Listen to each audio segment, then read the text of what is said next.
Hello friends, welcome to cryptonic one. सबसे पहले मैं आपको बता दूं कि मैं आपका एक छोटा सा दोस्त हूं जो क्रिप्टो में आपको मदद करता हूं। आज हमारा टॉपिक है रेगुलेशंस। तो रेगुलेशंस में हमें क्या लॉस एंड प्रॉफिट हो सकते हैं। बेसिकली लॉस ये हो सकता है कि रेगुलेट हो गया है और गवर्नमेंट के अंडर सब कुछ आता है। जो भी लीगलाइजेशन हो जाता है या जो भी अंडर रेगुलेट हो जाता है तो कहीं ना कहीं वो गवर्नमेंट के अंडर आ जाता है। तो गवर्नमेंट बेसिकली को ये लगने लगा है कि ये जो क्रिप्टो इंडस्ट्री है ये बहुत ज्यादा पोटेंशियल है, कहीं ना कहीं उसको ये लग रहा है। तो दोस्तों ये उसको उसमें से भी अपना कुछ मार्जिन मतलब अपना कहीं ना कहीं से कुछ ना कुछ लेने की कोशिश करती है। मतलब उसका गवर्नमेंट का ये मानना है कि अगर वो हम इंडिया में रहते हैं या कुछ भी है तो उसका कहीं ना कहीं कुछ टैक्सेशन से रिलेटेड उसका भी हिस्सा बनता है। जो गवर्नमेंट को जो मिलता है उसके बदले में गवर्नमेंट ये कहती है कि वही विकास करेगी या कुछ और ऐसा कुछ वो करेगी तो घुमा फिरा के जो है ये हमारे ऊपर ही खर्च होता है। ठीक है, एनीवे तो ये इसमें कुछ करप्शन भी बहुत ज्यादा है गवर्नमेंट ने, आपको पता है, और अच्छाई भी बहुत ज्यादा है, ये भी आपको पता है दोस्तों। लेकिन अब आपको डिसाइड करना है तो कहां पे जाना है। देखिए, अगर आप प्रॉफिट में हो, सबसे पहले प्रॉफिट की नहीं लॉस की बात कर लेते हैं दोस्तों। अगर आप लॉस में हो तो किसी भी तरह का कोई भी रूल इंप्लीमेंट नहीं करता आपके ऊपर। और आप अगर मतलब लॉस में हो तो कोई टैक्स नहीं जमा करवाना बनता आपका। और ये टैक्सेस वगैरह ये बेसिकली स्टार्ट कहां से होंगे, वो स्टार्ट होंगे इंडियन एक्सचेंजेस की तरफ से। सबसे पहले ये जो हमारी गवर्नमेंट है जो इंडियन एक्सचेंजेस को ग्रैब करेंगी, सबसे पहले उनको कंट्रोल में लेगी। ठीक है, और उसके बाद वो दूसरे फर्दर रेगुलेशंस मतलब और ज्यादा मतलब कैप्चर करने को दूसरी एक्सचेंजेस को कैप्चर करने की कोशिश करेगी। ठीक है, first of all Indian exchange, अगर आपका फंड उसके ऊपर है तो देखिए सबसे पहली एडवाइस ये है कि आप ट्रेडिंग करना बंद कर दीजिए। जितनी ट्रेडिंग करेंगे जितनी ट्रांजैक्शन करेंगे हो सकता है आपका पोर्टफोलियो बहुत ज्यादा डाउन चले जाए। वो क्लियर होगा 1 अप्रैल के बाद। अगर आपने लॉस में भी कोई ट्रांजैक्शन करी है या प्रॉफिट में कोई ट्रांजैक्शन, डजंट मैटर, आपने ट्रांजैक्शन करी है तो हो सकता है आपके साथ ऐसा हो जाए कि वो उसके ऊपर कुछ टैक्स लग जाए और आपका जो पोर्टफोलियो लॉस में चला जाए। ठीक है, और तो दोस्तों ये कंफर्म जब भी होगा जब 1 अप्रैल के बाद की स्टार्ट होगा। और वो जो इसमें जो इनके सॉफ्टवेयर है इंडियन एक्सचेंजेस के, तो ये इंप्लीमेंट करेंगे, उसके बाद सब कुछ क्लियर हो जाएगा। लेकिन ये भी हो सकता है कि आपने जो भी ट्रांजैक्शन किया वो रिकॉर्ड एटलीस्ट वहां पे हो और वो इंप्लीमेंट लेटर ऑन हो।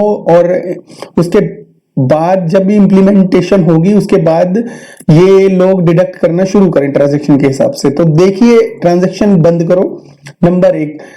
ये भी एक अच्छी चीज है। कई लोगों को गंदी आदत ये होती है कि अननेसेसरी वो सोचते हैं कि आज सुबह बेचूंगा और शाम को मैं 50, 500, 200 डॉलर कमा लूंगा ट्रेड करके, और ऐसा बहुत कम होता है। ज्यादातर ट्रांजेक्शन ज्यादातर ट्रेडिंग में लोग लॉस करते हैं, बहुत कम लोग ट्रेडिंग में फायदा करते हैं दोस्तों। फॉर लॉन्ग टर्म होती है क्रिप्टो। शॉर्ट टर्म में अगर आप सोचो कि बहुत बड़ा बेनिफिट हो जाएगा, कि बहुत ही चांसेस कम होते हैं। ठीक है, हम मतलब 2000 मतलब काफी टाइम से मैं ये देख रहा हूं कि भाई जो होल्डर होते हैं सबसे ज्यादा अर्न वही करते हैं जो ट्रेडिंग करते हैं। सुबह शाम दोपहर वो कंप्यूटर पे लगे रहते हैं, ट्रेडिंग करते हैं, तो उनको कभी भी फायदा मतलब लॉस में ज्यादातर मैंने जाते हुए दोस्तों देखा है ऐसे लोगों को। क्योंकि लॉस में फीस भी लगेगी, ट्रांजैक्शन फीस भी लगेगी, और कई लोग फीस की तरफ ध्यान ही नहीं देते, वो ट्रेडिंग करते रहते हैं। वो लगता है कि वो बेनिफिट में, असलियत बाद में पता चलती है जब वो ट्रेडिंग हिस्ट्री को ढंग से देखते हैं कि वही कितना फायदा है कितना लॉस है। ठीक है, एनीवे ट्रेडिंग तो बंद ही कर दीजिए, वो मेरी एडवाइस है आपके लिए। दूसरी चीज ये है कि अगर आप ये सोचते हैं कि भाई मैंने एक्सचेंजेस पे नहीं रखना, मुझे सिक्योरिटी नहीं लगती, तो आप डिसेंट्रलाइज एक्सचेंज में मूव कर सकते हैं। ये आपका अपना डिसीजन है। अगर आप डिसेंट्रलाइज एक्सचेंज में मूव करते हैं फॉर लॉन्ग टर्म, वहां भी ट्रेडिंग नहीं करते, होल्ड करके रखते हैं, क्योंकि वो जैसा कि मुझे पता है कि होल्डिंग पे कोई टैक्स वगैरह नहीं है, ट्रेड ट्रांजेक्शन के ऊपर है। और ट्रांजेक्शन के बाद वो अगर आप प्रॉफिट एंड लॉस करते हैं उसके ऊपर है दोस्तों। ठीक है, तो होल्ड करना है, जो डिसेंट्रलाइज एक्सचेंज में सारा फंड मूव कर सकते हो और उसके बाद होल्ड कर सकते हो 3 साल के लिए एटलीस्ट, क्योंकि मेरा ये मानना है कि हर 4 साल में बुल एंड बियर 3-4 साल के आसपास होता है।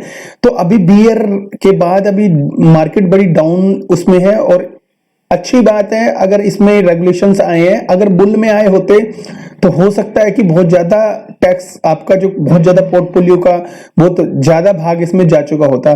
जो पुराने बंदे हैं वो आई थिंक लॉस में है ऑलरेडी, और जो लॉस में है वो ये मान ले और ज्यादा लॉस नहीं करना चाहते तो डिसेंट्रलाइज एक्सचेंज में जा सकते हो, और फॉर लॉन्ग टर्म होल्ड करके 30% ही तो देना है। 30% अगर बेनिफिट बनता है, अगर आपने अपने पोर्टफोलियो को, जैसे आपका जो पोर्टफोलियो है 1 लाख रुपए का हो जाता है, ठीक है, और आपने लगाए हैं केवल 2,000 रुपए, ठीक है, बाकी जो 98,000 है उस पर 30% देने में कोई हर्ज नहीं है दोस्तों। ठीक है, अगर आप पहले उससे पहले कभी कम से कम कमा तो लो 98,000 रुपए, है ना, तो ऑफकोर्स टैक्स देंगे, क्यों नहीं देंगे, देना भी चाहिए।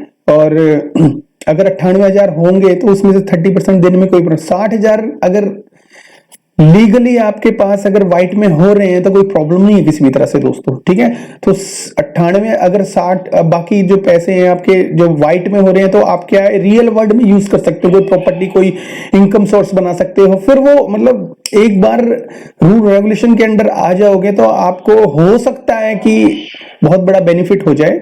बाकी अगर आप इसको प्रॉफिट को बुक करते हैं तो फ्यूचर में बहुत अच्छा भी हो सकता है।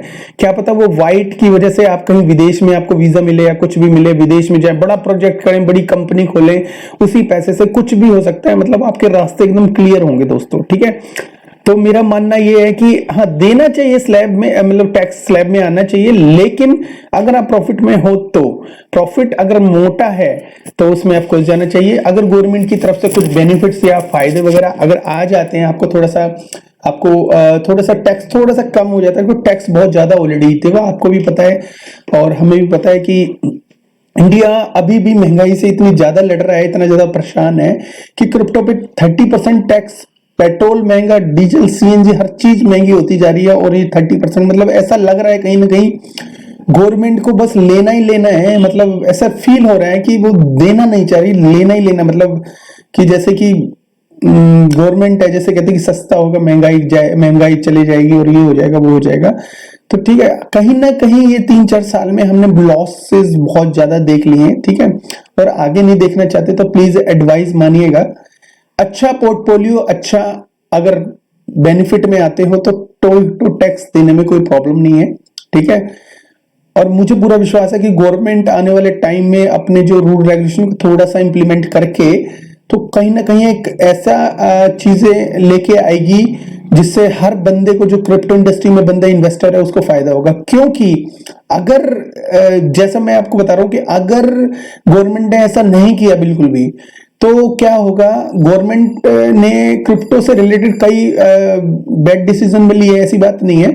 जैसे एक बार आरबीआई की तरफ से जो विड्रॉल वगैरह, जो डिपॉजिट वगैरह एक्सचेंजेस के ऊपर बड़े कैंसिल वगैरह कर दिए थे, बड़े डिस्टर्ब किया था क्रिप्टो इन्वेस्टर्स को ऑलरेडी।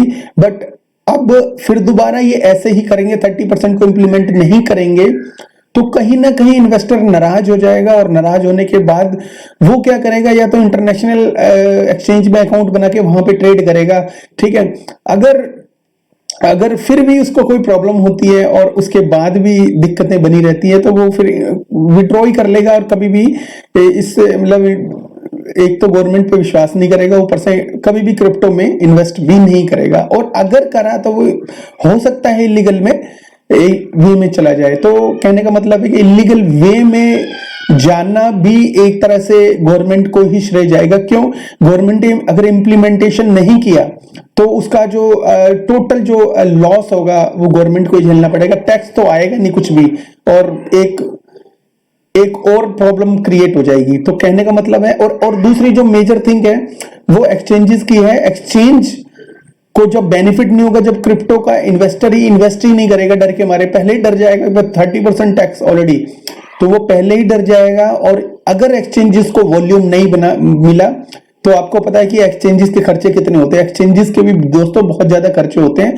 कहीं ना कहीं अगर इसको एक्सचेंजेस को ये लगा कि यार बेनिफिट बिल्कुल कम हो रहा है या कुछ भी हो रहा है, क्योंकि ज्यादा बेनिफिट अभी तक तो बहुत बहुत अच्छा बेनिफिट हो रहा था एक्सचेंजेस को, लेकिन अब रेगुलेशन के बाद अगर बेनिफिट कम हो गया और उनको लगने लगा कि भाई अब बिल्कुल भी ठीक नहीं है, हमारी तो बिल्कुल चल नहीं रही, गवर्नमेंट बिल्कुल इंटरफेयर करके हमारा बहुत ज्यादा प्रॉफिट का एक बड़ा भाग ले जा रही है, तो वो कहीं ना कहीं विदेश जाने के लिए सोचने लगेंगे। और इनके पास इतना पैसा है दोस्तों, ये विदेश इजीली जा सकते हैं, ये कहीं पे भी, क्योंकि एक्सचेंज अपने आप में बहुत बड़ी पावर है। ठीक है, जिसने भी आज के टाइम में एक्सचेंज खोली है उसका बहुत तगड़ा पोर्टफोलियो आज की डेट में।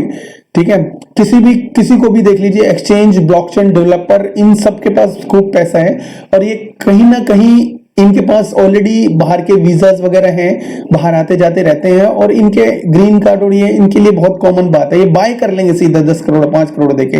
ठीक है, इनके लिए बाहर जाना कोई बड़ी बात नहीं है। ठीक है, बड़ी बात तो ये है अगर गवर्नमेंट थोड़ा सा नीचे झुक के और इनके मतलब इनके साथ सलाह करके जाती है, अगर ऐसा कुछ हो गया तो बूम होगा एक इंडियन मार्केट बहुत अच्छा। अगर ये गवर्नमेंट थोड़ी सी झुक जाती है ना, तो फ्यूचर में इंडिया से टॉप पे अभी चाइना का भी मुकाबला हो सकता है इजीली, अगर इंडिया गवर्नमेंट ने थोड़ी सी समझदारी दिखाई। मैं फ्रैंकली स्पीकिंग कह रहा हूं आपको कि बने रहो, वॉच करो, और अगर टैक्सेस रिड्यूस होता है तो भी देना है, हमने तो देना ही देना है। ठीक है, अगर नहीं भी होता है तो भी देना है, अगर आप उसमें स्लैब में आते हो तो देना है, अगर आप लॉस में आते हो of course according to rule चलना है दोस्तों। ठीक है, तो वेट करो। मुझे लगता है कि इंडियन गवर्नमेंट है, थोड़ा सा मैंने इंटरव्यू भी देखा था, बीजेपी लीडर्स वगैरह थे आज में डिस्कशन कर रहे थे, उनके ही बातों से मुझे लगा कि उनके विचार ये है कि अगर इंप्लीमेंटेशन नहीं हुआ टैक्स में तो कहीं ना कहीं एक्सचेंज भी बाहर जाने के लिए सोचने लगेगी। जैसे कि जैप पे आपने सोचा कि जैप पे एक यहाँ पे एक्सचेंज थी, वो भी बाहर चले गई थी दोस्तों। एनीवे, ठीक है, कहीं ना कहीं कुछ भी कोई प्रॉब्लम हो तो आप मेरा चैनल ज्वाइन कर सकते हो। चैनल का नाम है क्रिप्टोनिक 1 टेलीग्राम में, और मुझे बहुत अच्छा लगेगा अगर आप ज्वाइन करोगे। और उसके बाद अगर मेरे से कोई सजेशन है आपके लिए तो मैं आपको दूंगा दोस्तों। ठीक है, तो इतना ही सही सजेशन था मेरे लिए आपके लिए। तो लेट्स सी क्या होता है, मैं भी वेट कर रहा हूं, आप भी वेट करो, और कहीं ना कहीं ट्रांजैक्शन थोड़ा कम करो। हर किसी चीज में एंट्री लेने की जरूरत नहीं है। ठीक है, जब भी एंट्री लो सोच समझ के लो, कभी कोई बाय स्टॉप कर दो थोड़ी देर के लिए, लेट्स सी क्या होता है। एक अब जो भी है, अब बाय वगैरह डिपॉजिट वगैरह सब कुछ बंद कर दो इंडियन एक्सचेंज के ऊपर। अब फर्स्ट ऑफ ऑल हमारा ये फैसला है कि इंडियन एक्सचेंज को यूज करना है, और करना है तो क्या ये लॉस है, क्या ये प्रॉफिट है। ठीक है, कई बार क्या गवर्नमेंट ऐसे अड़ियल डिसीजन लेती है दोस्तों कि कुछ कर नहीं सकता एक आम आदमी। ठीक है, बाकी आप देखो, थोड़ा सा वेट करो, सब कुछ क्लियर होगा। आई होप कि सब कुछ अच्छा हो, भगवान से उम्मीद करते हैं दोस्तों, और लेट्स सी हमारा चैनल कितना ग्रो करता है।